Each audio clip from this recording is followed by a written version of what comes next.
Hello my strangelings and welcome to tonight's video, the continuation of the Annabelle doll. We last left where the Father Everett admitted that he's not totally familiar with demonology, and then as to how they know it's such a spirit possessing the doll. Well, not. It's not really.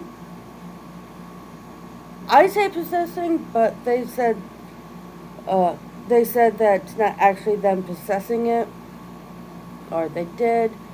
Anyways, they took over the doll.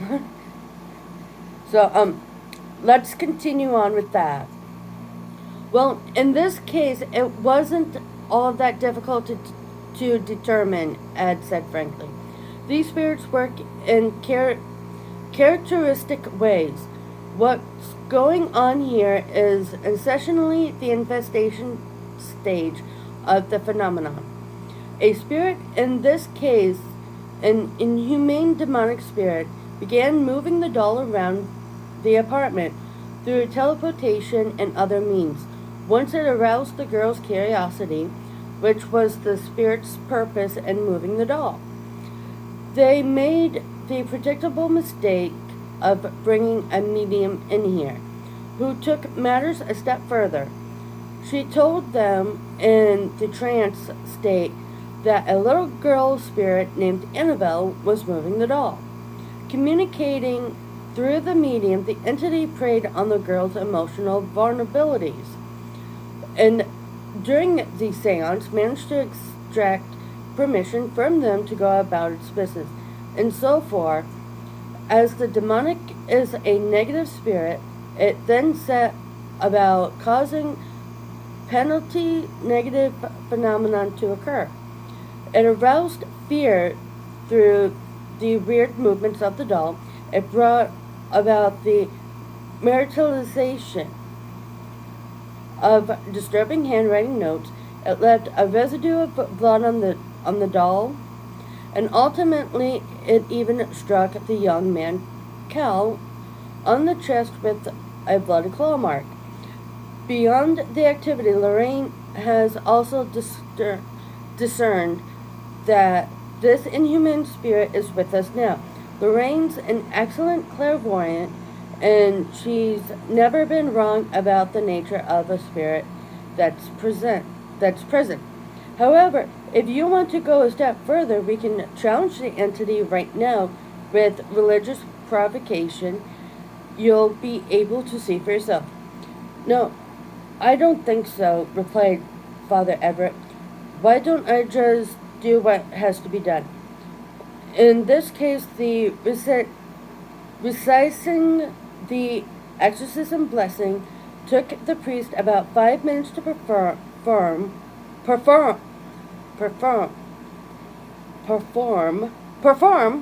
sorry. I swear, I can read and I can speak. Anyways,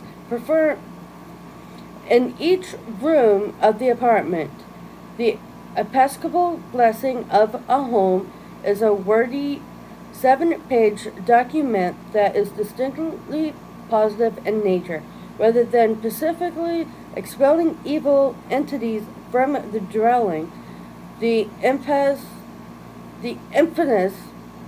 is instead direct towards filling the home with power of positive, the power of God. There was no trouble or mishap during the procedure.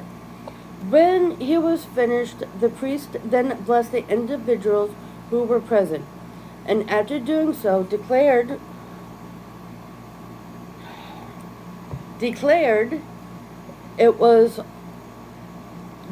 all was well. Lorraine also confirmed that the apartment and the people were free from the infestating spirit entity.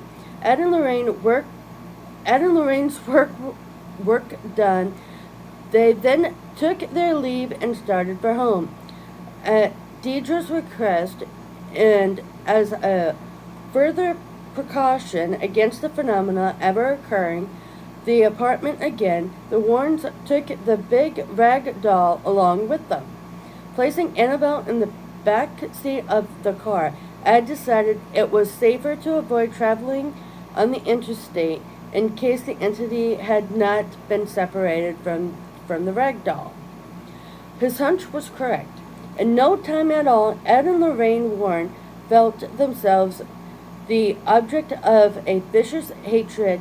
Then, at each dangerous curve in the road, their new car began to stall, causing the power steering and brakes to fail.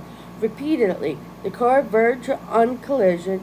Of course, it would have been easy to stop and throw the doll into the woods, but if their profane item didn't simply teleport back to the girl's apartment at the least, it would place everyone who found it in jeopardy. The third time the car stalled along the road, Ed reached into his black bag, took out a vial, and threw a sprinkle of holy water on the ragdoll, making the sign of a cross over it. The disturbance in the car stopped immediately, allowing the Warrens to reach home safely.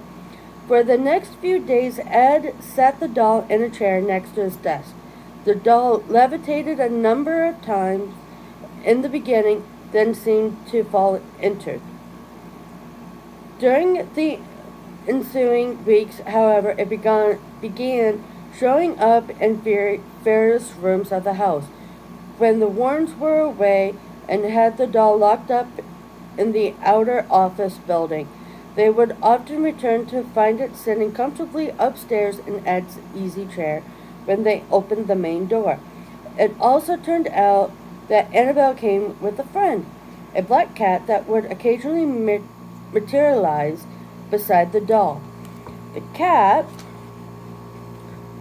would stalk once around the floor, taking particular notice of books and other objects in Ed's office, then returned to the doll's side and dematerialized from the head down. It also became apparent that Annabelle hated clergymen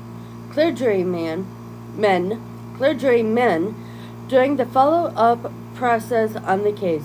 It was necessary for the Warrens to consult the Episcopal priest associated with the incident in the young nurse's apartment. Returning home alone one evening, Lorraine was terrified by loud rolling growls that reverberated throughout the house. Later, when she was listening to the playback on the telephone answering machine, there were back-to-back calls from Father Kevin's. Between his two calls was recorded the incredible growling noises she heard earlier in the house. One day, Father Daniel Mills, a Catholic exorcist, had been working with Ed and asked about the new addition to the office, Annabelle. Ed told Father Daniel about the case and gave him the paperwork for his review. After hearing Ed's account of what had happened, the priest picked up the rag doll and offhandedly said, "You're just a rag doll, Annabelle. You can't hurt anything." The priest then tossed the stuffed figure back on the chair. "That's one thing you better not say again," Ed warned him with a laugh. Yet, when Father Daniel stopped to say goodbye to Lorraine, upon leaving an hour later, she pleaded that he be especially careful driving and insisted that he call her just as he arrived at the rectory. "I discerned tragedy for that young priest," says Lorraine, "but he had to go his way."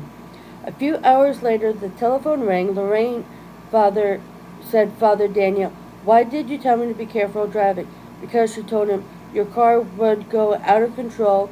You would have an accident." "Well, you were right," he stated flatly. My brake system failed.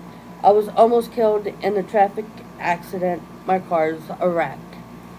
Alright, that's where I'm going to stop off for tonight. And tomorrow night, as I'm looking ahead, will be the conclusion of the Annabelle doll.